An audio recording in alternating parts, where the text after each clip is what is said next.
Hallo zusammen, heute möchte ich einmal über meine Erfahrungen mit Starlink berichten. Auch wenn ich in Gedanken bei den Menschen in der Ukraine bin und es mir schwerfällt, zum normalen Alltag zurückzukehren, so habe ich mich am Ende doch entschlossen, dieses Video online zu stellen. Ich wohne in den Bergen Tirols, zudem in einem Seitental. Da war die Verfügbarkeit des Internets immer ein Thema. Aber im vorletzten Jahr wurde ein Glasfaserkabel zu uns verlegt. Gebucht habe ich Internet 150 für 50 € brutto im Monat. 150 Mbits ist also die bereitgestellte Downloadgeschwindigkeit. Das sollte reichen. Die Uploadgeschwindigkeit ist eigentlich auch in Ordnung. Aber zahlreiche kurzzeitige Ausfälle nerven ebenso wie die Verfügbarkeit, wenn viele Touristen in ihre Hotels und Ferienwohnungen kommen. Hier einmal zwei aktuelle Speedtests, der linke um 9:30 Uhr vormittags, der rechte um 17 Uhr nachmittags, wenn die Gäste vom Skilaufen zurück sind.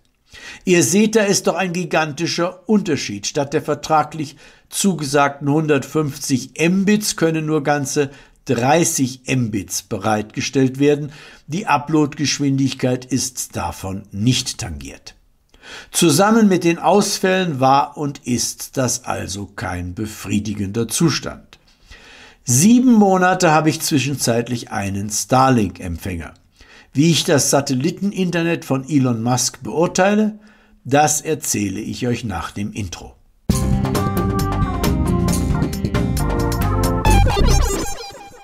Im Mai 2019 hat SpaceX die ersten 60 Satelliten mit einer wiederverwendbaren Falcon-Rakete ins All geschossen. Jeder dieser Satelliten wog 230 Kilogramm. Das waren also insgesamt 14 Tonnen. Diese Satelliten umkreisen nun in ca. 550 Kilometer Höhe die Erde. Bis Ende 2021 sind aus den 60 ganze 1800 geworden. Damit ist Starlink bereits der weltweit größte Satellitenbetreiber. Es liegen Genehmigungen für weitere gut 10.000 Satelliten vor, für weitere 30.000 sind Anträge gestellt. Ziel ist es, Nutzern auch in wenig besiedelten Gebieten ein stabiles Internet zur Verfügung zu stellen. Elon Musk erntete zunächst viel Kritik. Experten warnten vor vermehrtem Weltraumschrott und tödlichen Abstürzen auf die Erde. Nichtsdestotrotz will auch Jeff Bezos ein solches Netzwerk aufbauen, ebenso die Chinesen, Russen und seit neuestem auch die Europäer.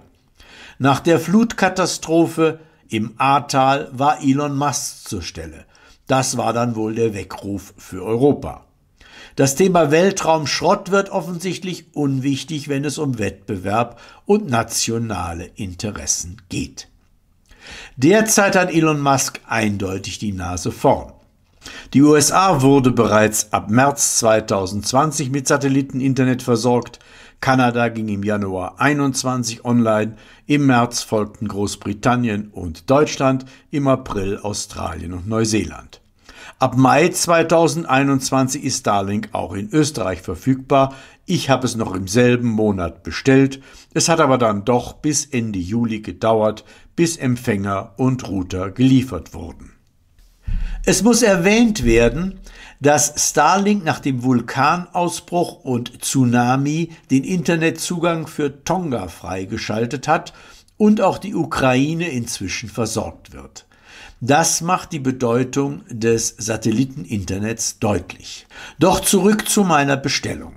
Natürlich habe ich für 499 € die runde und schwere Version bekommen.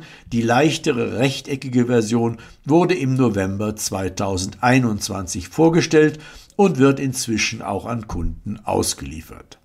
Mir war klar, dass ich mit dem Empfänger aufs Dach musste, da ich gerade die Ölheizung rausgeworfen und als Ersatz eine Wärmepumpe habe installieren lassen, war ein Schornstein frei, um als Sockel für den Starlink-Empfänger zu dienen. Da thront der flache Empfänger nun seit Mitte August 2021.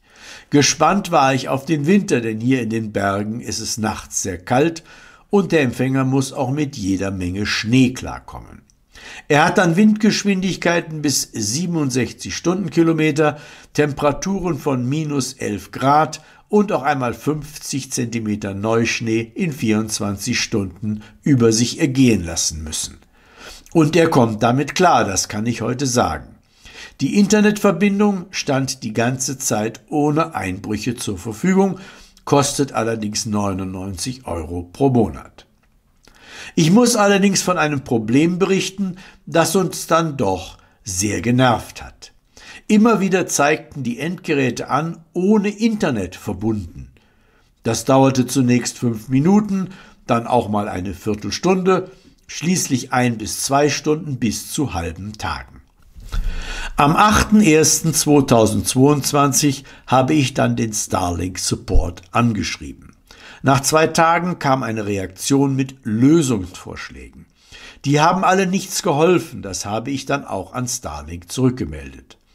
Ich erhielt noch am selben Tag folgende Nachricht, die ich euch im Wortlaut vorlese.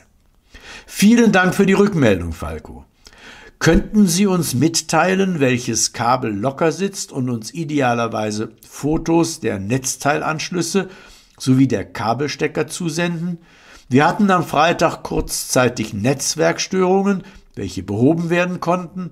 Ansonsten gab es am Samstag ein neues Update, das gut mit Ihren Verbindungsproblemen zusammenhängen könnte. Die Verbindung sollte sich jetzt weiterhin stabilisieren, aber den lockeren Anschluss würden wir gerne beheben. Liebe Grüße. Ich habe diese Fotos der Anschlüsse geschickt. Rechts auf dem Bild musste ich das LAN-Kabel mit einem Gummi fixieren, um die Verbindung zu stabilisieren, denn von Qualität versteht Elon Musk nach wie vor nichts. Wichtig war auch dieses Video, denn die weiße LED blinkt eigentlich, wenn es keine Internetverbindung gibt. In meinem Fall aber leuchtete sie durchgehend. Die Antwort vom Starlink Support kam am nächsten Tag. Ich erhielt die Nachricht, dass man mir einen neuen Router zuschickt und eine Monatsgebühr erlässt. Der Empfang stabilisierte sich dann zu meiner Überraschung wieder, sodass ich den neuen Router erst gar nicht benutzt habe. Ab Anfang Februar gab es einen erneuten Einbruch und auch mit dem neuen Router wurde es nicht besser. Deshalb wandte ich mich am 2. Februar erneut an den Starlink Support. Ich konnte noch das letzte Support-Ticket nutzen. Diesmal kam die Antwort innerhalb eines halben Tages. Eine der neuen Empfehlungen war, das LAN-Kabel zwischen Netzteil und Router zu tauschen. Wir hatten ein solches Kabel und haben getauscht. Und siehe da, seitdem ist Ruhe. Keinerlei Ausfälle mehr, auch keine kurzzeitigen. Problem gelöst. Nun zur Performance. Ich habe den Starlink-Router über Devolos mit dem Router des lokalen Anbieters, einer Fritzbox im 1. Stock, dem Wechselrichter der PV-Anlage und der Wärmepumpe verbunden. Zusätzlich hängen bis zu 10 weitere Geräte am Internet. Hier eine Grafik über eine Reihe von Speedtests am 28. Februar. Die obere blaue Linie zeigt die Download, die untere lila Linie die Uploadgeschwindigkeit. Am Anfang ergaben sich sehr gute Werte, dann pendelt sich das Ganze auf Normalniveau ein, also rund 75 Mbits Download und 25 Mbits Uploadgeschwindigkeit. Da kann das lokale Netz natürlich mithalten. Es bietet, wenn nicht gerade ein Ausfall zu verzeichnen oder Urlaubszeit ist, 150 Mbits Download und 20 Mbits Uploadgeschwindigkeit. Ich stehe nun vor der Entscheidung, das lokale Internet abzumelden, denn auf Dauer ist es zu teuer, 2 Provider zu bezahlen. Aus meiner Sicht macht es aus folgenden Gründen Sinn, monatlich das Doppelte zu zahlen und dafür den Starlink-Empfänger auf dem Dach zu haben. Starlink bietet erstens nach Lösung der Hardware-Probleme ein sehr stabiles Internet ohne Einbrüche, weil zum Beispiel zu viele User online sind. Ich erwarte zweitens eine ständige Verbesserung des Empfangs, denn mit dem Anwachsen der Zahl der Satelliten verbessert sich auch die Performance des Internets und zu was Starlink heute schon bei günstiger Satellitenposition fähig ist, das seht ihr hier links. Drittens ist für uns YouTuber natürlich der Upload-Speed wichtiger als für normale Internetkonsumenten und da hat Starlink heute schon die Nase vorn. Zudem ist die Position des Starlink-Routers hier in unserem Haus so günstig und zentral gelegen, dass der Empfang inzwischen in Hausecken gegeben ist, die ansonsten gar kein oder nur schlechtes Internet hatten. Da ich auch ein Technikfreak bin, interessiert mich natürlich auch die weitere Entwicklung. Apropos, demnächst werde ich auch über unsere Wärmepumpe ein Video machen, mit der wir top zufrieden sind. Zu Starlink lautet mein Resümee wie folgt. Ja, es funktioniert und das auch in wettertechnisch schwierigem Umfeld. Wer also kein oder schlechtes Internet hat, dem kann ich Starlink sehr empfehlen.